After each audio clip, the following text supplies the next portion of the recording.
Hello everyone, देखिए अब question number 6। देखो ये एनसीईआरटी के क्वेश्चंस कर रहे हैं हम आपके फोर्स एंड प्रेशर वाले चैप्टर के। देखो क्वेश्चन नंबर 6 में क्या कहता है, आपको कहता है a blacksmith hammers a hot piece of iron. जो ब्लैक स्मिथ है वो हैमर्स हथौड़े से एक गर्म लोहे को क्या कर रहा है, बताओ।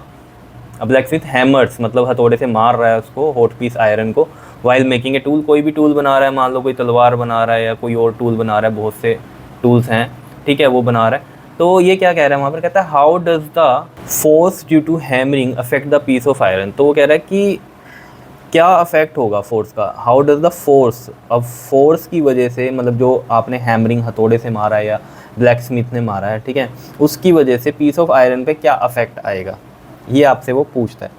देखो पहले तो ये समझो, ब्लैक स्मिथ नहीं पता क्या, ब्लैक स्मिथ क्या होता है, जो लोहे का काम करते हैं ना लोग, जैसे लोहार बोलते हैं इनको हिंदी में हम बोले तो ये लोहे की जो चीज़ें बनाते हैं वो ये सब बनाते हैं, ठीक है। अब देखो इसमें क्या होता है, हॉट पीस जो आयरन का होता है ना, ठीक है, तो हॉट मतलब हॉट कितना, मतलब पूरा इतना गर्म कर देते हैं, बहुत ही ज़्यादा, मतलब पिघलने की शेप से में ऐसा लगता है वो, ठीक है ना। अगर आपने कभी गूगल वगैरह पे सर्च करना, ठीक है, तो कैसे हम आयरन के टूल्स बनाते हैं, तो उसमें कोई वीडियो आपको पता चल जाएगी, देखना।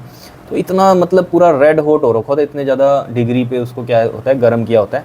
तो उसमें क्या होता है ना, फिर जब आप हथौड़ा मारते हो उस पर, तो वो जो भी आप शेप देना चाहोगे ना, उसी शेप में वो मोल्ड हो जाता है, ठीक है। गर्म होना चाहिए हाँ बहुत ज़्यादा आयरन, ठीक है ना। तो उसी कंडीशन में वो क्या करता है, जब आप हथौड़े मारते हो उस पर, तो जो भी शेप देना चाहते हो लोहे को, वो शेप वो ले लेता है और ठंडा होकर ठोस हो जाता है, ठीक है, वैसी शेप में रहता है।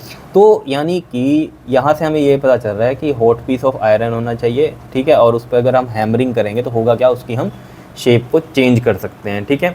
तो अगर आप नॉर्मल लोहे को लोगे और उसकी शेप कुछ बनाना चाहोगे तो ऐसे नहीं बन पाएगी वो, उसको बहुत ही ज़्यादा गर्म करना ही पड़ेगा। तो यही लिख रखा है यहाँ पर क्या, the force due to hammering on hot iron. Hammering मतलब क्या, हथौड़ा मारते हो जब आप, causes the change in the shape of iron, उसकी वजह से शेप चेंज हो जाती है।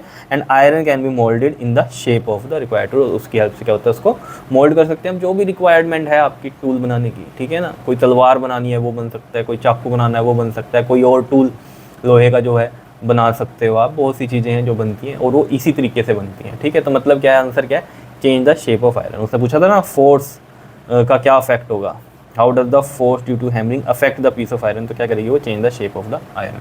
ये है इसका आंसर, बताओ कर लोगे इसको। ओके जी, थैंक यू।